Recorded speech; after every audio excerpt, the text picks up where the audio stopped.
Hey there, thanks for taking a look at my beautiful 2007 Jeep Rubicon Wrangler in beautiful rescue green metallic. It's a pretty unusual color, and it's very striking. I get compliments all the time on just how great it looks.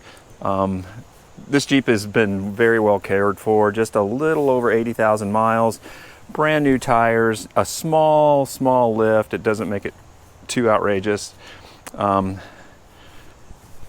Tires are in almost perfect condition. The spare, of course, has never been on the ground. And it was all done by a really great company in Roswell, Georgia called Fortec. Really great guys. Of course, this is a great beach runner. I've had it on 30A a couple of times. It's very nice in Florida.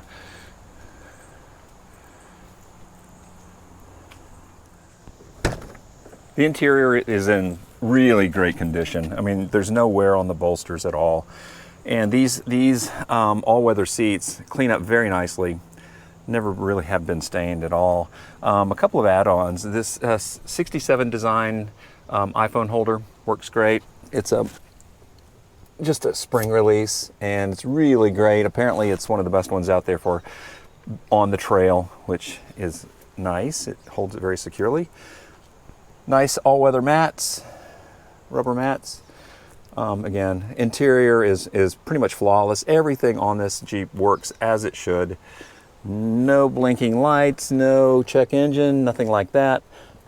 Freedom panels, these two panels come off, and for open air driving. Grab handles, and on the back of the seats as well. Again, the bike rack does not go with the sail. I'm going to try to attach that to another vehicle. Swing away gate. Oh, one thing I did add is this really cool table for camping, and it works just fine. Got a little connection. Oh, here we go. Put your cooktop right there, and it works fantastic. This flops up. Got a little subwoofer thing in the back here. Xfinity system, and the stereo is adequate. Sounds good. Padded roll bar, speakers in the top. All the lights work inside. Grab handles on the back of the seats. Plenty of enough space that I can stow I put my freezer cooler back here. Also my tent, my cot, and everything else I need to camp will fit perfectly back there. Got a couple of cup holders. Very utilitarian. Oh, also under here, I think everything is included, including the original Jeep books, and some of that other stuff will come out. The jack, I don't think has probably ever been used. So yeah, everything that it's supposed to have comes with it. Okay, here we go. I'm going to take a quick drive in my 2007 Jeep Rubicon. It is a 6-speed with a V6. That's a cold start. Hasn't been started all night. So everything works great. Let me dial down this fan a little bit. Finally a nice cool day in Georgia. So we're going to take a little drive and talk about it. I searched for a Jeep Rubicon for quite some time, and was fortunate enough to find one in a 6-speed. They're kind of rare. I think only 20% of the Rubicons that were built were 6-speeds, and I affectionately like to call that the Millennium anti-theft device, because it's very rare that a millennial can drive a standard shift. And my son even came to me and said, "Dad, listen, you need to teach me how to drive a standard. I want to get my man card back."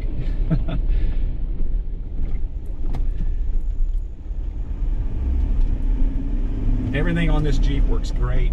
It shifts great. The clutch is awesome. The brakes are perfect. I will show you photos of the tires. I just put new tires on it, some KO2 BF Goodrich that are really nice. And actually I added a small little lift just to get those tires to fit underneath. And I think it's not overdone. I think it makes it look a little bit more aggressive and probably more trail worthy, even though I've never taken it in the woods. I have taken it on a dusty trail to go mountain bike riding, and that's about it. I picked up this Jeep in order to to camp. And I had the back seat is out of it right now. It fits my freezer cooler, all of my tent, my chairs, and anything else, a cot, everything fits in the back. Even though this is the 2-door, it's not an unlimited, which is the 4-door version. I prefer the 2-door. It's a little shorter wheelbase, and actually they say that on the trail it's much more capable because it is the shorter wheelbase version. As you can see, cold start. Haven't driven it all day until now. Shifts great. It is a 6-speed. Well, like I said, everything on this Jeep works. The air is iced cold. I mean, it works fantastic. And here in the south, in the Georgia summertime, you kind of need it. Heat blows hot. Again, everything works as it should. Even the auxiliary ports. And plug in my cooler freezer, which works great. I'm thinking what else. Power windows work fantastic. Both windows are one-touch, so you just tap them and they go. On the way down, works great.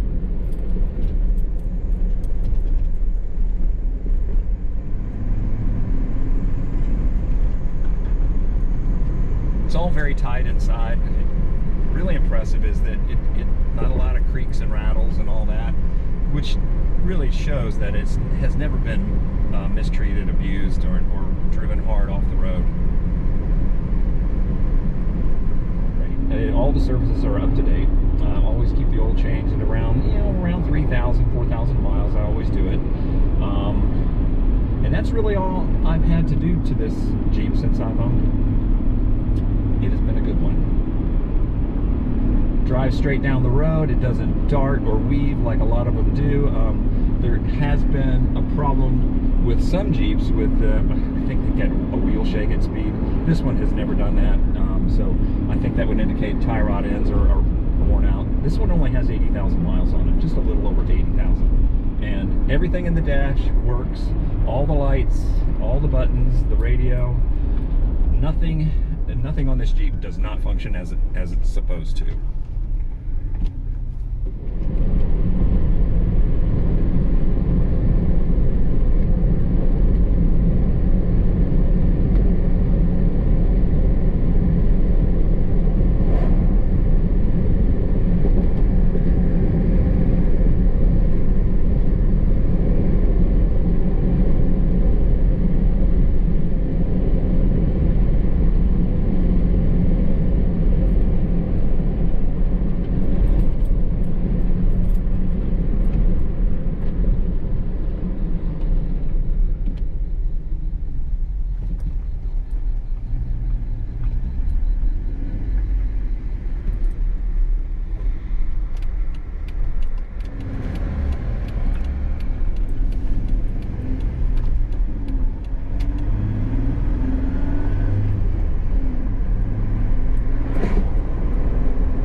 Cool thing that I didn't realize until I've owned a Jeep before, but it was years ago.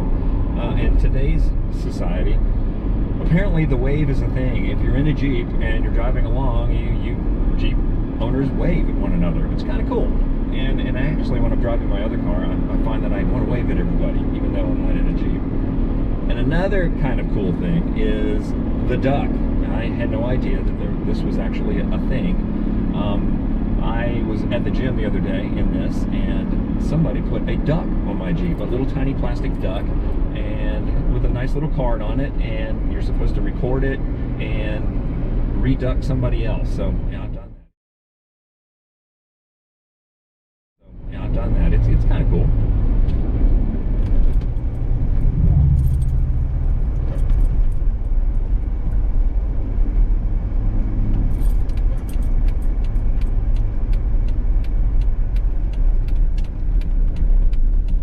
And again, this Jeep has not been modded, has not been overly raised. I did raise it just a tiny bit to get a slightly larger tire to fit with the turning radius and all, and I just think it makes it look a little bit better, and it rides really nice.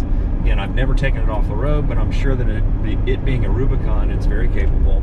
It has the sway bar unlock button down there, so you know you can detach the sway bar.